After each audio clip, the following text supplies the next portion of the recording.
नमस्ते, मैं डॉक्टर जयती विश्वास, सहायक प्राध्यापक हिंदी, वीरांगना अवंतीबाई शासकीय महाविद्यालय छुईखदान। मैं इस वीडियो के माध्यम से बीए भाग 3, बीकॉम भाग 3 और बीएससी भाग 3 हिंदी भाषा के अंतर्गत इकाई 2 खंड ख के अंतर्गत विभिन्न संरचनाओं पर आपसे बात करने जा रही हूँ। कृपया बातों को ध्यान से सुनिएगा और समझिएगा।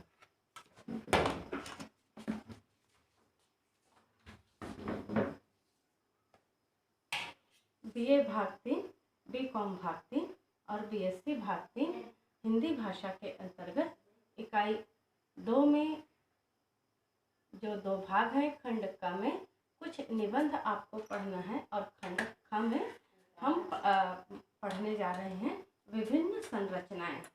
तो विभिन्न संरचनाएं क्या है, इसको जानने के पहले हमको भाषा का ज्ञान आवश्यक है। आप हिंदी भाषा के विद्यार्थी अध्येता हैं, इसलिए पहले हम भाषा पर विचार कर लेते हैं। भाषा जो है वह विचार अभिव्यक्ति का सशक्त माध्यम है, जो ध्वनि से वर्ण बनते हैं, स्वर और व्यंजनों के मेल से शब्द बनते हैं और शब्दों के समूह को जब एक नियोजित क्रम में सजाया जाता है तब वाक्य की रचना होती है। तो भाषा जो है वह विचार विनिमय का सशक्त माध्यम है। वक्ता जिस भाषा में, क्योंकि संसार में अनेक भाषाएं हैं, वक्ता जिस भाषा से अपने विचारों की अभिव्यक्ति करता है, श्रोता को भी उसी भाषा का ज्ञान होना आवश्यक है। तो भाषा जो है वह विचार अभिव्यक्ति का सशक्त माध्यम है और विचार अभिव्यक्ति के लिए मानव हृदय में अनेक भाव जो हैं वो उमड़ते घुमड़ते रहते हैं, उत्पन्न होते हैं और मिटते हैं। तो व्यक्ति जो है अपने हृदय के भावों को, विचारों को व्यक्त करने के लिए जब भाषा का प्रयोग करता है तो उसके लिए सार्थक शब्द का होना आवश्यक है। सार्थक शब्द का तात्पर्य यही है कि यदि आग जल रही है तो हम आग जल रही है को आग ठंडा है नहीं कह सकते। तो सार्थक अभिव्यक्ति के लिए जरूरी है सार्थक शब्दों का होना। सार्थक शब्दों के साथ साथ जरूरी है हम सार्थक अभिव्यक्ति के लिए बलाघात का प्रयोग करें। बलाघात का तात्पर्य यह होता है हम अपने विचारों और भावों की अभिव्यक्ति के लिए शब्दों पर आवश्यकता अनुसार कभी जोर डालते हैं, कभी उसको बहुत हल्के में लेते हैं, हल्की शैली में बोलते हैं, उसे कहा जाता है बलाघात। अब शब्दों के बल पर आघात उत्पन्न करना बलाघात कहलाता है।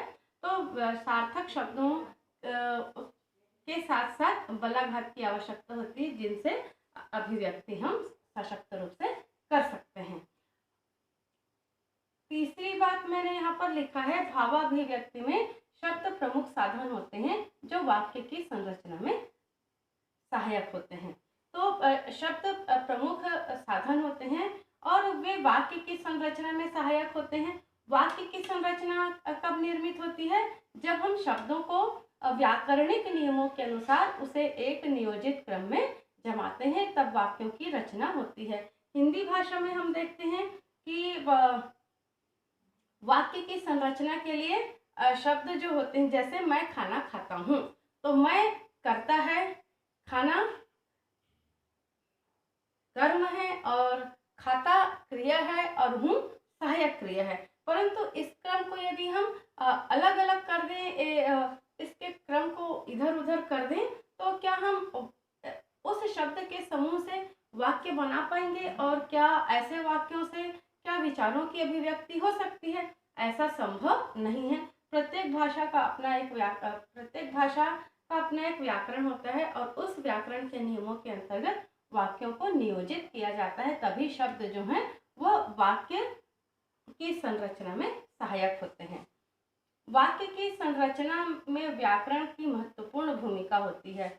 व्याकरण यदि नहीं होते, व्याकरण के अंतर्गत हम क्या देखते हैं, आप लोग पार्ट ऑफ स्पीच जिसको अंग्रेजी में कहते हैं, जिसको हिंदी में कहा जाता है हिंदी के वाग भाग में कर्ता, क्रिया, कर्म, कारक, संज्ञा, सर्वनाम, विशेषण, काल, ये सब व्याकरण के प्रमुख अंग हैं और इनके माध्यम से ही एक सार्थक वाक्य की रचना होती है। वाक्य में योग्यता, आकांक्षा और क्रम का होना आवश्यक है। वाक्य में योग्यता, आकांक्षा और क्रम, ये तीन बातें वाक्य के निर्माण के लिए आवश्यक तत्व हैं और इनके बिना हम किसी वाक्य की रचना नहीं कर सकते। योग्यता का तात्पर्य आप जानते हैं कि योग्य होना, मतलब योग्य शब्दों के प्रयोग से ही वाक्यों की रचना होती है। योग्य शब्दों के प्रयोग से हम एक सार्थक वाक्य की अभिव्यक्ति कर सकते हैं। उदाहरण स्वरूप यदि हम कहें कि किसान भाई जो हैं वो लाठी से खेत जोतते हैं, तो क्या यह वाक्य सही है? यह वाक्य सही नहीं है। हम कहेंगे किसान भाई हल और बैल के माध्यम से खेत जोतते हैं, तो यह वाक्य की योग्यता होगी। आकांक्षा का तात्पर्य, आकांक्षा यानी इच्छा। एक वाक्य को जानने के लिए हमको, एक वाक्य से यदि विचारों की अभिव्यक्ति पूर्ण नहीं हो पा रही है तो हमको आगे की बात को जानने के लिए हम पुनः वाक्य की रचना करते हैं, उसे कहा जाता है आकांक्षा। जैसे एक वाक्य है, दिन में काम करते हैं, यह अपने आप में पूर्ण वाक्य है। दिन में काम करते हैं, परंतु कौन काम करता है, ये एक इच्छा बनी हुई है। तो दिन में काम करते हैं, ये एक पूर्ण वाक्य है, परंतु वह अर्थ की दृष्टि से वह पूर्ण वाक्य नहीं है। फिर जो वक्ता है, वक्ता से हम पुनः कुछ जानकारी प्राप्त करना चाहते हैं। हम का मतलब श्रोता से है। श्रोता जब वक्ता से कुछ अन्य जानकारी प्राप्त करना चाहेगा तो वो पूछेगा कि कौन काम करता है दिन में, तब जो वक्ता है वह कहेगा कि सभी दिन में काम करते हैं। तो सभी जो है वह एक इच्छा की पूर्ति करता है, किसकी? श्रोताओं के इच्छा की पूर्ति करता है। इसलिए वाक्य में योग्यता के बाद आकांक्षा जो है वह वाक्य की रचना का प्रमुख तत्व है। क्रम, क्रम का तात्पर्य मैंने अभी आपको बताया। व्याकरणिक दृष्टि से जो शब्द होते हैं उनको एक नियम में उसको सुनियोजित ढंग से प्रस्तुत करना वाक्य में क्रम कहलाता है। जैसे मैंने खाना खाया एक पूर्ण वाक्य है। यदि मैं इन शब्दों के समूह को उलट फेर कर दूं तो क्या वह वाक्य जो है वह शुद्ध वाक्य होगा? नहीं होगा। मैंने खाना खाया, खाना मैंने खाया, या है मैंने किया, ऐसा इस प्रकार का हम बोलेंगे तो वह वाक्य पूर्ण वाक्य नहीं कहलाएगा, वह अशुद्ध वाक्य कहलाएगा, क्योंकि अशुद्ध वाक्यों से हम वाक्यों की पूर्ति नहीं कर पाते। तो ये इनसे हम वाक्य की ये जो बिंदु हैं, इन बिंदुओं को मैंने यहाँ पर इसलिए आपके समक्ष मैंने लिखा है क्योंकि आप ये जानें कि भाषा क्या है, भाषा में शब्दों की क्या भूमिका है, शब्दों में व्याकरणों की क्या भूमिका है, और वाक्य के जो प्रमुख तत्व हैं, यदि हम वाक्यों के प्रमुख तत्वों पर ध्यान नहीं देंगे तो एक सार्थक वाक्य की रचना नहीं हो सकती। तो ये सारी बातें हैं वाक्य की रचना के लिए आवश्यक बातें हैं। और विभिन्न संरचनाएं, विभिन्न का तात्पर्य अनेक, अनेक का तात्पर्य यहाँ पर यह है कि हमारे हृदय में, मानव हृदय में अनेक जो भावनाएं हैं वो उमड़ती घुमड़ती रहती हैं। उनकी अभिव्यक्ति के लिए हम अलग अलग वाक्यों की संरचना करते हैं। संरचना यानी सूक्ष्म रचना करते हैं। इस सूक्ष्म रचना को ही आपको आपके पाठ्यक्रम में शामिल किया गया है। तो भाव अभिव्यक्ति के आधार पर वाक्य की जो प्रमुख संरचनाएं हैं वो पाठ्यक्रमानुसार यहाँ पर मैंने लिखा हुआ है। पहला है विनम्रता सूचक, दूसरा है विधि सूचक, तीसरा है निषेध परक, चौथा है कालबोध, पांचवा है स्थान बोधक, छठा है दिशा बोधक, और सातवां है कारण कार्य संबंध सूचक, और आठवां है अनुक्रम। विनम्रता सूचक वाक्य आप लोग तीसरी क्लास से अब तक और जीवन पर्यंत आपको आवेदन पत्र लिखने की आवश्यकता होती है, और यह एक सार्वभौमिक बात है। जब हम आवेदन पत्र लिखते हैं तो उसकी शुरुआत ही हम कैसे करते हैं? विनम्र निवेदन है कि, सनम्र निवेदन है कि। तो आपका ये जो निवेदन करना है, नम्र होकर भी निवेदन करना है, वही विनम्रता सूचक वाक्य कहलाएगा। इसी प्रकार विनम्रता सूचक वाक्य में विनम्र होकर, नम्र होकर मतलब झुक कर का तात्पर्य हम किसी के जब हम अपने भावों की अभिव्यक्ति करते हैं, वहां पर हमारी बातों में नम्रता होती है। नम्रता झुक कर का तात्पर्य यहाँ पर यह है कि हम अपने भावों को अभिव्यक्त करने के लिए बहुत ही आदर सूचक शब्दों का प्रयोग करते हैं। जैसे कोई व्यक्ति हमारे घर में आया है अचानक से, और हम उनको कहते हैं कि आप आइए और हमारे गरीब खाने को पवित्र कीजिए। तो यह वाक्य जो है, गरीब खाना, भले ही हमारा घर बहुत अच्छा है, परंतु हम सामने वाले व्यक्ति को यही बताने की कोशिश करते हैं कि आपके आने से हमारा गरीब खाना पवित्र हुआ है। इसी प्रकार दौलत खाना, छोटा मतलब सामान्य वर्ग का व्यक्ति भी अपने घर को कहेगा आइए आप, और आप हमारे दौलत खाने में तशरीफ लाइए, या दौलत खाने में आपका स्वागत है। इस प्रकार की जो बातें हैं वह विनम्रता सूचक बातें होती हैं। जैसे भारतीय संस्कृति में गुरुजनों के प्रति जो आदर की भावना होती है, तुलसीदास जी ने कहा, श्री गुरु चरण सरोज रज निज मन मुकुर सुधारी, कि मैं अपने गुरु के चरण कमलों की वंदना करता हूँ। तो इस प्रकार अपने गुरु के चरणों को वे कमल की उपाधि दे रहे हैं, कमल की संज्ञा दे रहे हैं। तो ये विनम्रता सूचक वाक्य होते हैं। और चरण स्पर्श करना, आप पत्र लेखन करते हैं तो अपने माता पिता को जब पत्र लिखते हैं तो पूज्य पिताजी और माताजी आपको चरण स्पर्श भी विनम्रता सूचक वाक्य के अंतर्गत आएगा। छोटे जो होते हैं वो बड़ों को इस प्रकार की बातें कहते हैं, और जहाँ पर हमें अपेक्षा होती है कि हमें किसी बड़े से अपना काम निकालना है, तो वहाँ पर हम विनम्र भाव को प्रदर्शित करने वाले शब्दों का प्रयोग करते हैं, वहाँ पर विनम्रता सूचक वाक्य होता है। विधि सूचक, विधि का तात्पर्य होता है जो सार्वभौमिक रूप से सबके लिए जो नियम लागू हो, वह विधि सूचक वाक्य कहलाता है। सबके लिए जो नियम लागू होता है का तात्पर्य यह है कि प्रत्येक व्यक्ति को सुबह उठना चाहिए, है ना, और शिष्यों को अपने गुरु का आदर करना चाहिए, संतान को अपने माता पिता का आदर करना चाहिए, देश के नागरिकों को अपने देश से प्रेम करना चाहिए। यहाँ पर हम एक और दो की बात नहीं कर रहे हैं, बल्कि हम समग्र समुदाय के लिए जब बात करते हैं तब वहाँ पर विधि सूचक वाक्य का प्रयोग किया जाता है। जैसे हमें समय पर उठना चाहिए, समय पर भोजन करना चाहिए, समय पर विद्यालय आना चाहिए। तो ये सब के लिए जो बातें दैनिक जीवन में आवश्यक होती हैं, दैनिक जीवन में जो सबके लिए एक समान उसका मूल्य होता है, उसे विधि सूचक वाक्य कहते हैं। निषेध परक, निषेध का तात्पर्य नहीं होता है जब हम अपनी नकारात्मक भावना को जब प्रकट करते हैं तब उसे निषेध परक वाक्य कहते हैं। निषेध परक वाक्य के लिए बहुत सारे वाचक शब्द हैं, जैसे नहीं, ना, मत, विहीन, हीन और रहित, ये जो शब्द हैं वो निषेध परक वाक्य के अंतर्गत आते हैं। जैसे वहाँ मत जाइए, मतलब आपको वहाँ जाने के लिए मना किया जा रहा है। आप लोगों ने बस में देखा होगा कि बस में, मोटर में ये लिखा रहता है महिलाओं के लिए आरक्षित सीट। तो महिलाओं के लिए आरक्षित सीट मतलब वहाँ पर पुरुषों को बैठने का निषेध है, वहाँ पर पुरुष नहीं बैठ सकते।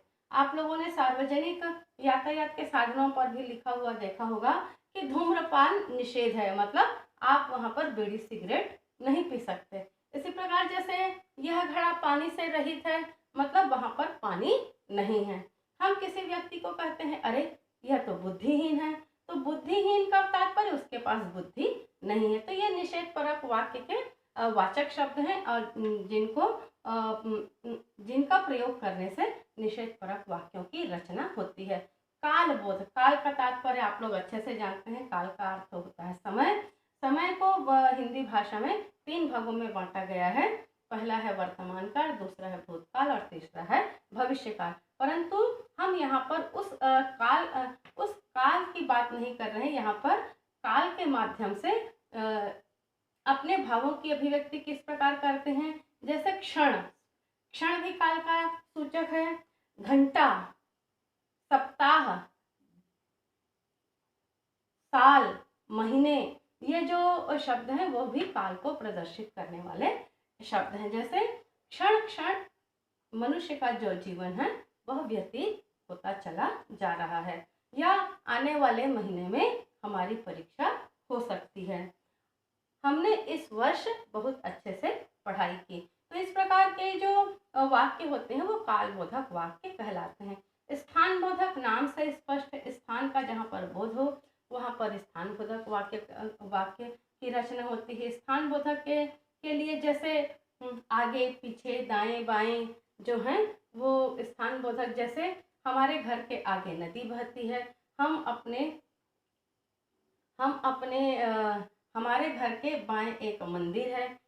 तो इस प्रकार दाएं बाएं ऊपर नीचे जो है वो ऊपर नीचे तो नहीं, दाएं बाएं अंदर बाहर जो है वो स्थान बोधक वाक्य के वाचक शब्द हैं। दिशा का तात्पर्य, दिशा मतलब जिनसे हमको दिशा का बोध होता है। जैसे हमारे घर के पश्चिम में मंदिर है, या हमारे घर के पूर्व दिशा में बस स्टैंड है, या हम महाविद्यालय हमारे घर के उत्तर दिशा में है। इस प्रकार के जो वाक्य होते हैं वो दिशा बोधक वाक्य कहलाते हैं।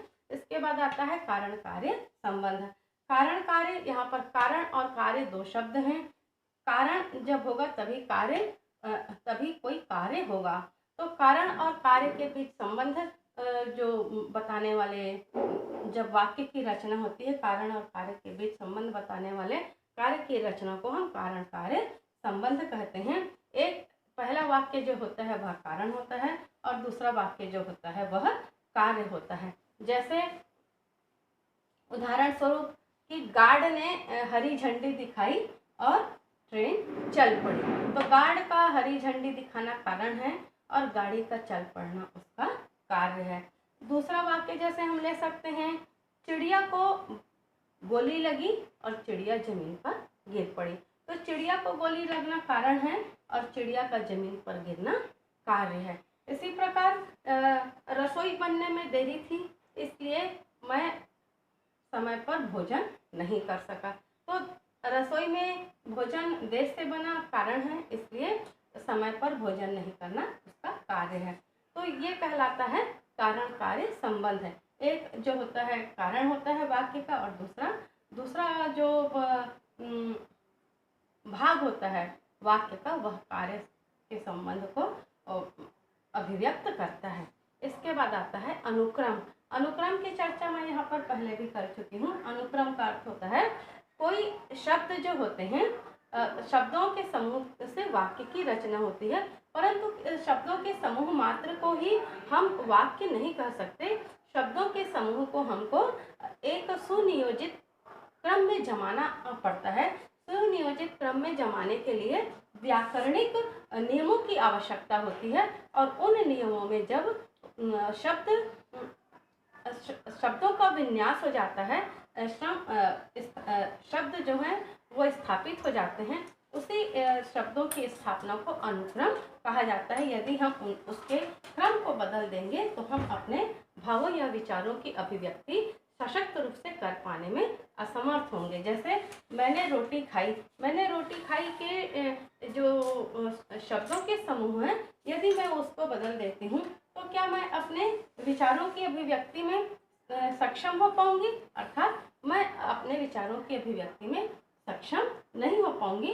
तो व्याकरण के नियमों पर हम बंधे हुए होते हैं। उन नियमों की अवहेलना करने पर हमारे वाक्यों के अनुक्रम में वह शक्ति नहीं हो पाती जिससे हम अपने विचारों की अभिव्यक्ति, भावों की अभिव्यक्ति सशक्त रूप से कर सकें। इसके लिए अनुक्रम का होना आवश्यक है। धन्यवाद।